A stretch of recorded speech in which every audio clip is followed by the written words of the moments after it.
Ahí observamos, por ejemplo, el no tomar en cuenta también las características del suelo. Muy importante como para tener la estabilidad requerida de la estructura.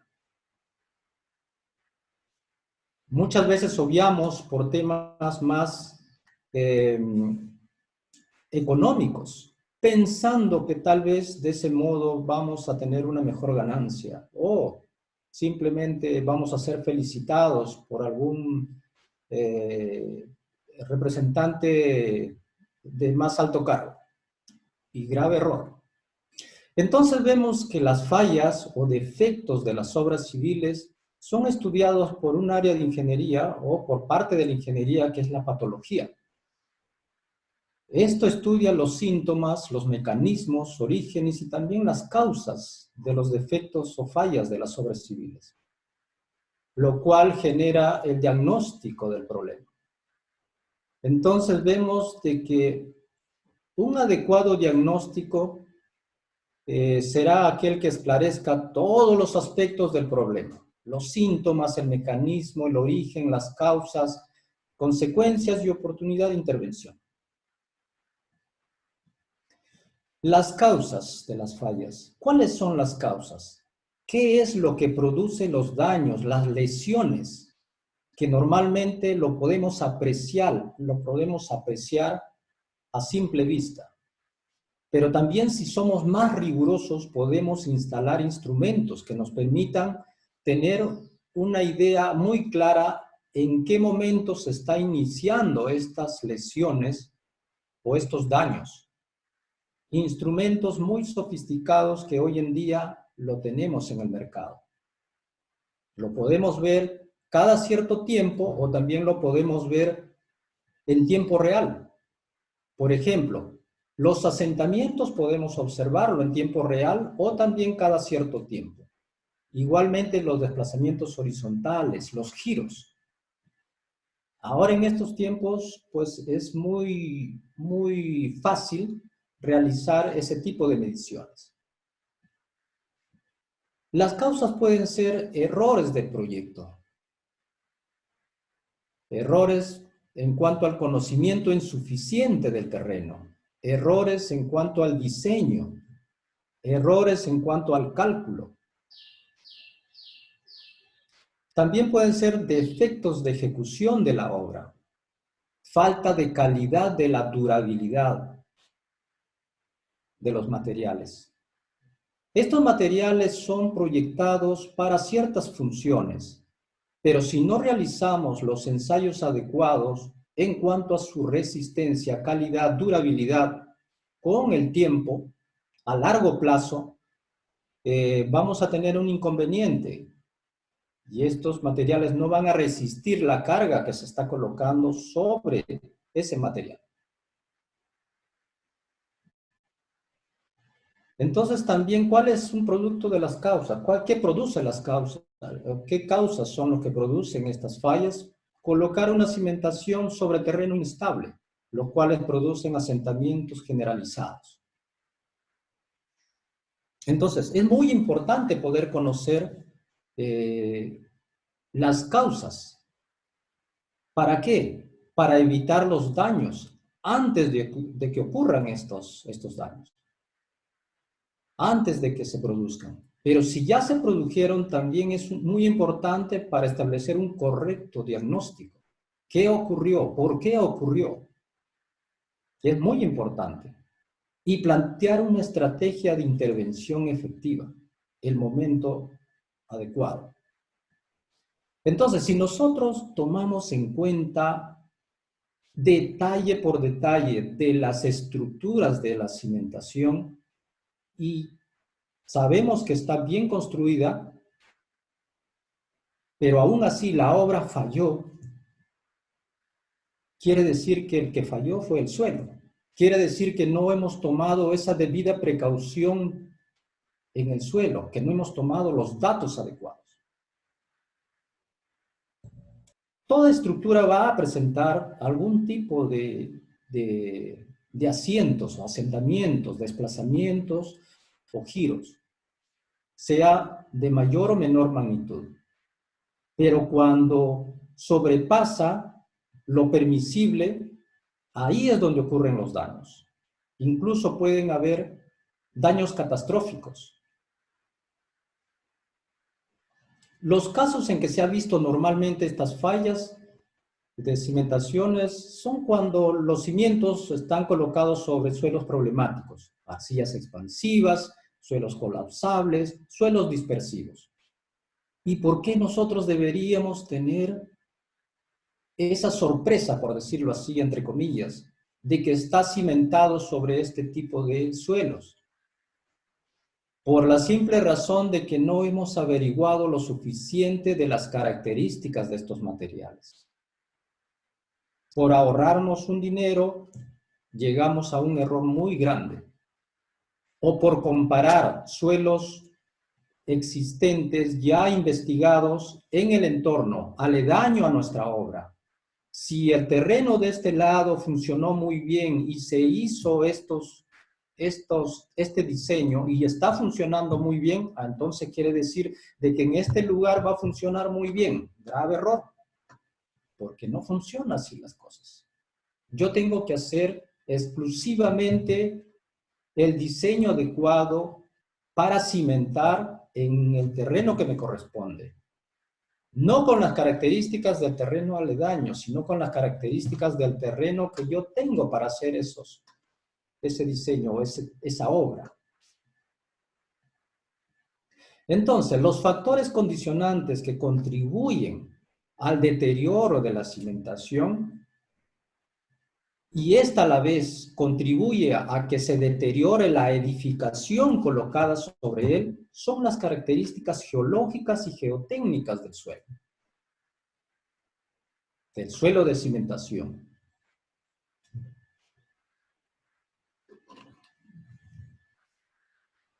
Entonces, los factores desencadenantes, como la ocurrencia de fenómenos de origen natural, por ejemplo, las lluvias, los sismos, deslizamientos, variación de la temperatura, fenómenos de origen antrópicos, riego, ruptura de agua, de tuberías de agua, desagüe, también producen estas fallas. Entonces, cuando existen ese tipo de problema, existen también personas que no tomaron en cuenta todos esos detalles. Porque se tiene que hacer un proyecto completo. No solamente es geología, no solamente es geotecnia, no solamente es la estructura como estructura, bien diseñado. Tengo que ver todo el entorno. Está la geología, está la geotecnia. Muy bien, ya conozco el suelo. Conozco la composición de ese suelo. Conozco sus características del suelo. Está muy bien. ¿Cómo funciona cuando hay agua en exceso, en tiempos de lluvia? ¿Cómo funciona toda esa zona cuando no existe el agua? Cuando es una época de estiaje o falta de agua. ¿Cómo funciona? Justamente ahí viene el análisis, el conocimiento del lugar. Si yo simplemente fui al lugar y saqué muestras en época de lluvia y asimilo muchas cosas de esa temporada para mi diseño, quiere decir que cuando no hay agua va a sufrir ciertos cambios ese suelo debido a las cargas ejercidas hacia él. Entonces, si hay falta de agua o si hay exceso de agua o disminución de ese nivel freático, los cambios son notorios.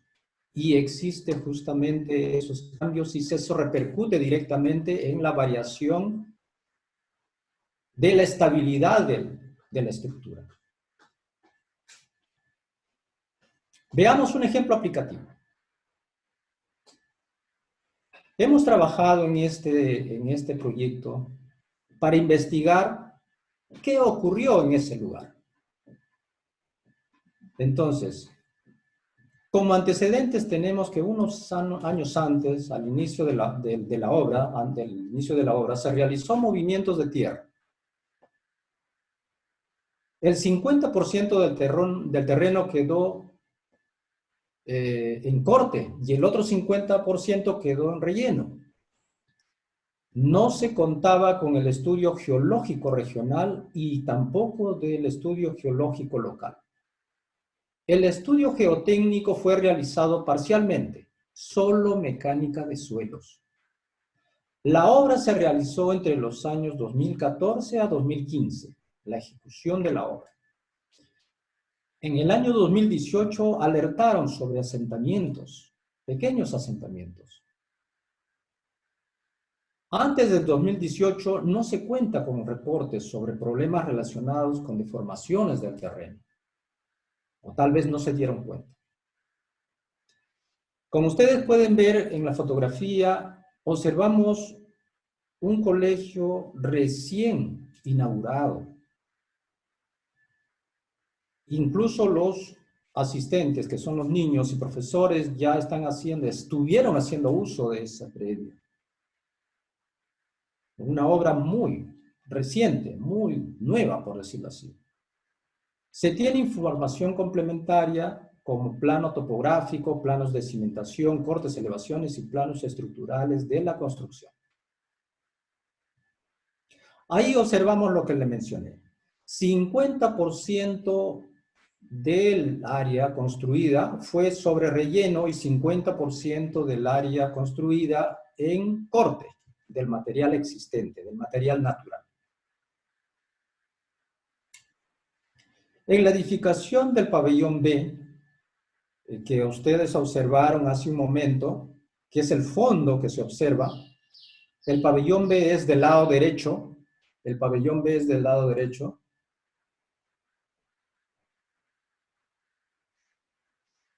Se observa importantes asentamientos en la zona aledaña a la Zapata 10. La Zapata 10 cae justo en una esquina. Ahora lo vamos a ver. Mediante el levantamiento topográfico se pudo registrar asentamientos hasta de 94 milímetros, 4.5 centímetros en promedio, en la Zapata 10 en la Zapata 10, y 47 milímetros promedio en la Zapata 9. En edificación no se cuenta con puntos de control topográfico. Hubiera sido magnífico poder contar para poder comparar específicamente o exactamente cuándo inició esa variación en asentamientos y cuánto es con exactitud el asentamiento en comparación del inicio con el final. Por lo tanto, no se tiene conocimiento de las variaciones de asentamiento en función al tiempo. Como consecuencia de los asentamientos se observan grietas en diferentes sectores del pabellón B. Ahí observamos en un gráfico cuáles son los diferentes asentamientos en diferentes sectores. Se puede decir en el frente y el lado posterior de ese pabellón. Ahí observamos donde dice pabellón B y pabellón A. El pabellón B es el más afectado porque el pabellón B está sobre suelo de relleno. Ahí observamos con los círculos las diferentes fallas, agrietamientos que han sufrido tanto el piso y las diferentes partes de la estructura. Igualmente acá en los diferentes sectores. Se realizaron excavaciones, se hicieron excavaciones ya como parte de la investigación para saber qué sucedió. Sacar muestras, hacer una serie de ensayos. Allí observamos cómo están las rajaduras internas, eso es el baño. Observamos también el lado aledaño o el lado posterior, observen la rajadura, es tremenda. Ahí chocaron, prácticamente chocaron los dos pabellones, el pabellón A y el pabellón B. Ahí se observan los daños también, los diferentes sectores. Donde estamos viendo en el lado derecho se observa una esquina. Debajo de esa esquina está la Zapata 10.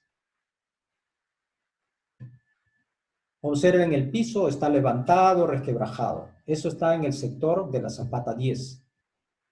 ¿Cuál es el objetivo del estudio? El objetivo general, realizar la evaluación geotécnica de la situación actual de la edificación. del complejo educativo primario y secundario.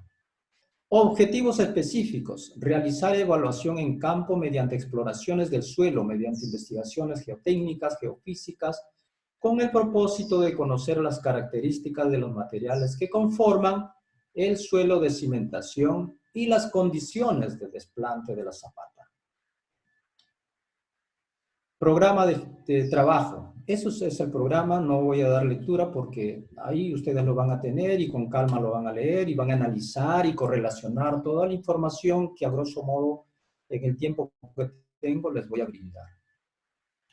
Los ensayos geofísicos que se hicieron, refracción sísmica, más W, tomografía eléctrica y también microtremos. Cada uno tiene un propósito, cada uno tiene un objetivo que cumplir. Ya con la información existente, hemos realizado, del lugar, hemos realizado esos perfiles que ustedes ven en base ya a la información tomada, de calicatas, de geofísica, de los diferentes ensayos, de toma de muestras incluso. Ahí observamos el relleno. Observen la zapata 10. La zapata 10 está en el lado derecho, la esquina del lado derecho. Tiene cierto giro. Bueno, acá no se puede ver el giro, pero ahora lo vamos a mostrar. Tiene cierta inclinación, porque tal como está en campo, lo hemos planteado o lo hemos colocado en el perfil. Exactamente. Para saber qué está sucediendo, para correlacionar y tener una conclusión definitiva. Y las otras zapatas también lo hemos colocado tal como hemos visto, porque hemos abierto varias zapatas. También se hizo los ensayos geofísicos, como mencioné anteriormente. Esto es de microtremor para determinar el periodo fundamental. El periodo fundamental nos da una ayuda muy importante. Ahora lo vamos a mencionar. Acá tenemos las frecuencias, por ejemplo, que nos da cada uno de ellos. Observen ahí, finalmente la correlación nos dice que hay un suelo rígido en un sector y suelos blandos y suelos rígidos. Entonces, ¿con qué propósito? Para saber cuál es la característica sísmica del terreno donde ha sido cimentado esta obra, este proyecto. Entonces, ustedes saben que cuando hay un suelo rígido, el comportamiento sísmico de la estructura es mucho más viable, vamos a llamarlo así. O tiene una seguridad de que no va a sufrir daño comprometedor a las estructuras, que no va a comprometer. Un suelo blando es más propenso, más probable de que ocurra daños. Y estos daños son debido al asentamiento. Es por eso que nos da una idea muy interesante. Tipo de suelo o las características del suelo, de acuerdo al trabajo in situ.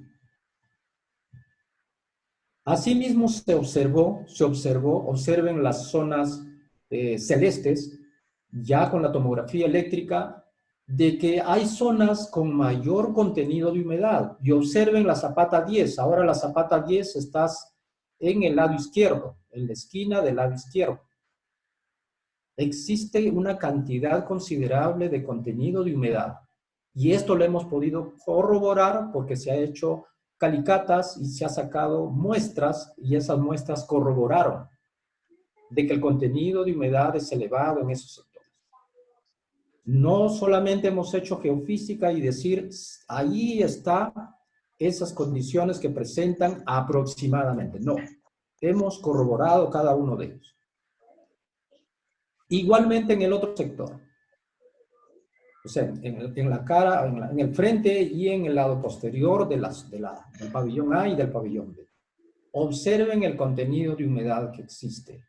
Justo hemos ido en la época cuando el invierno estaba terminando y observen la cantidad de datos que nos proporcionó las condiciones en que estaba esa obra.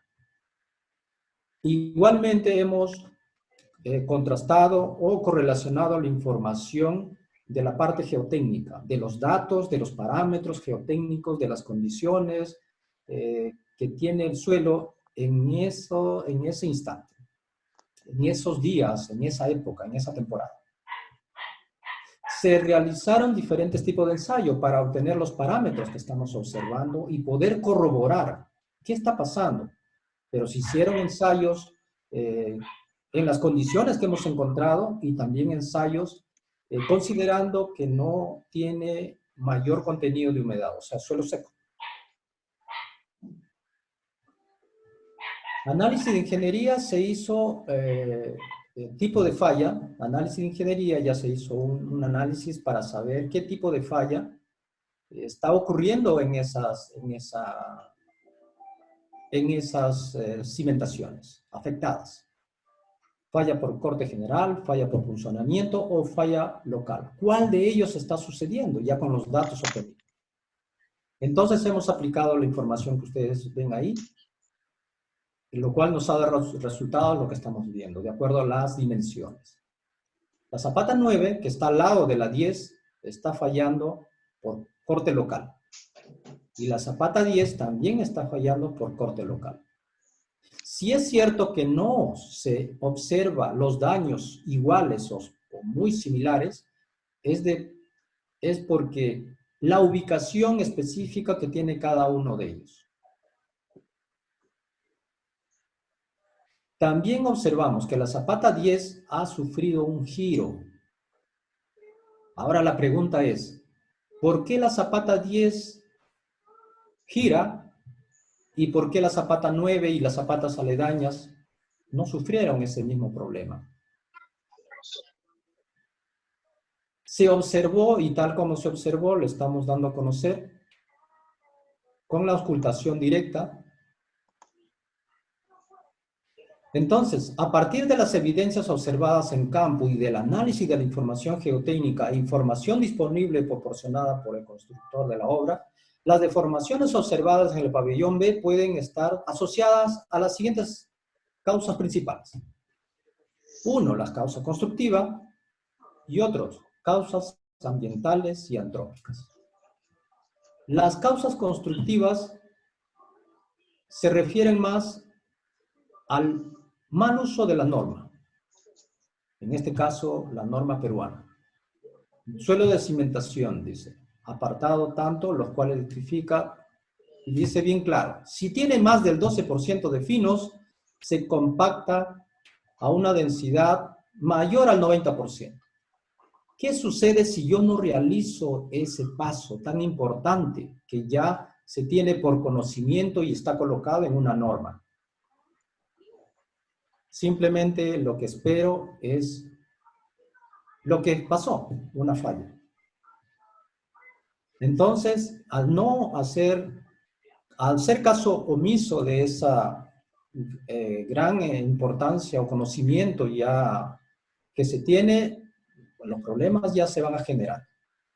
Poniendo como ejemplo, dice la presentación y evaluación, el análisis granulométrico, la mezcla de suelo presenta porcentajes de suelo fino del 21.66% a 24.85%. Entonces, hay problemas ahí.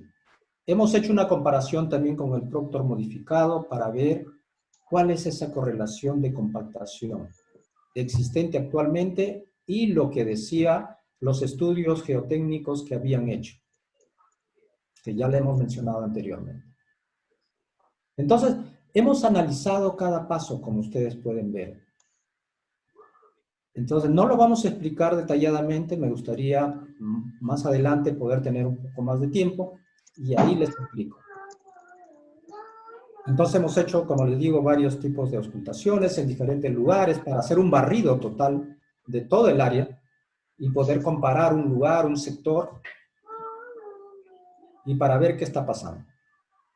Entonces también hay un problema ahí, que hay cimentación sobre suelo blando. Y ahí están las características para nosotros mencionar que es suelo blando.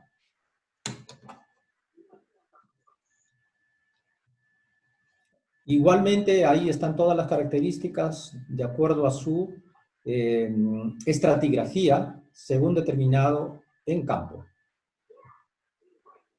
Acá es una evaluación muy interesante para ver cómo realmente funciona el suelo para poder nosotros sacar resultados eficientes y poder nosotros sustentar nuestro trabajo. ¿Qué pasa cuando el suelo ha sido preliminarmente tomado unas muestras con el cual fue diseñado, fue cimentado, fue construido? ¿Y qué pasa con la información que nosotros obtenimos en las condiciones que estábamos hallando? Entonces hemos hecho una comparación. ¿Cómo varía realmente con el agua el ángulo de fricción interna y cómo varía con el agua la cohesión? Observen ustedes. Parcialmente saturado tiene 25.1, no saturado 32 grados. Imagínense, es bastante considerable. La cohesión 0.2 y no saturado 0.27. ¿Por qué le digo no saturado? Porque no saturado fue tomado en cuenta para el diseño de ese edificio.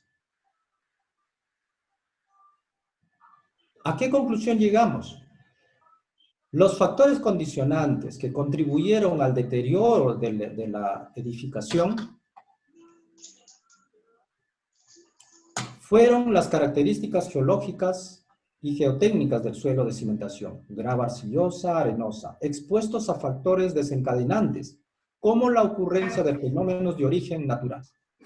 Lluvias. Ocurrieron lluvias bastante intensas. Ocurrió un sismo en esa época. En el año que comenzó las grietas, ocurrieron deslizamientos internos. ¿Y dónde fue ese deslizamiento interno? En el contacto suelo-estructura de la zapata 10. ¿Por qué? Porque la zapata 10 estaba en el límite entre suelo natural, y es mucho más resistente, y material de relleno.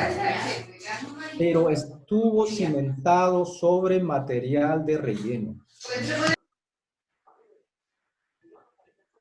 Hubo variación de temperaturas y fenómenos de origen antrópico. Por ejemplo, el riego. El riego que hacían en el patio de la escuela, todo iba a desembocar mediante una alcantarilla a la zapata 10. Hubo una ruptura de tuberías que aceleró el proceso de daño en la zapata 10 y eso arrastró toda la obra en sí, debido a que la zapata 10, al ocurrir el movimiento sísmico de grado 4.5 o 5, si no mal recuerdo, se deslizó, hubo un asentamiento brusco y a la vez hubo un deslizamiento que provocó un giro en esa zapata. Y ese asentamiento brusco hizo que la presión de los materiales cerca a la tubería quebraran la tubería y comenzó a salir agua. Varios meses estuvo saliendo agua en esa zona de la zapata. Entonces la zapata, con diferentes grados de intensidad del sismo, comenzó a asentarse mucho más, poco a poco, y por eso se ve todas esas rupturas o fallas que hay en la obra. Las lunas ya rotas completamente. Entonces es una obra muy nueva, pero con daños severos en su estructura. La construcción de la edificación se habría dado inicialmente sobre suelo aparentemente firme. La disminución de la resistencia del suelo se habría dado progresivamente desde la superficie a profundidad. Al aumentar el contenido de humedad, este hecho generó ablandamiento del suelo y con ello asentamientos observados. No se descarta la acción sísmica como un factor desencadenante, debido a que las condiciones eran y siguen siendo propicias para una falla inminente. Se está hablando acá de que en las condiciones que se encuentra, un movimiento sísmico podría generar una falla inminente. Es por eso que todo el sector esos dos pabellones, incluso todo el colegio dejó de funcionar, debido a que es un peligro muy grande para las personas que hacen uso de esa obra. Se produjo una deficiencia grave en la estructura del suelo de cimentación debido a una condición preexistente potencialmente inestable, suelo arcilloso. Determinaron un suelo arcilloso gravoso. ¿Qué pensaron? Bueno, pensaron de que al ser gravoso, el suelo arcilloso iba a tener la misma resistencia con el tiempo. Grave error. Y causó daños posteriores a la construcción. La zapata 10 presenta modo de falla por corte local, al igual que la zapata 9, de acuerdo a lo antes mencionado. Y analizando los datos de nivelación del pabellón B, existirían otras zapatas aledañas con igual problema. La presencia de una arcilla de un suelo es indicador de problemas a mediano o largo plazo, eso lo sabemos por experiencia, por lo que debemos tomar las precauciones necesarias durante la etapa de estudios de mecánica de suelos con fines de cimentación, complementando con los estudios geotécnicos, geológicos, geofísicos, hidráulicos y otros estudios que sean necesarios según la envergadura del proyecto. Es lo que le mencioné desde el inicio. No solamente es ver que se necesita un estudio geotécnico para yo tener la capacidad portante de un terreno. No solamente es eso. ¿Qué pasa si hay una ruptura de agua? ¿Qué pasa si hay un nivel freático elevado? ¿Qué pasa con otras estructuras aledañas que comprometen justamente mi obra? ¿Qué va a pasar? ¿Qué va a pasar si yo excavo para hacer un sótano? Se recomienda realizar una evaluación estructural integral de la edificación en situación actual, con el objeto de determinar el nivel de seguridad en relación con la resistencia y la estabilidad estructural, la garantía de continuidad del funcionamiento en edificaciones de especial importancia. Bien, estimados amigos, hemos llegado al final. Espero que les haya agradado. Muchas gracias.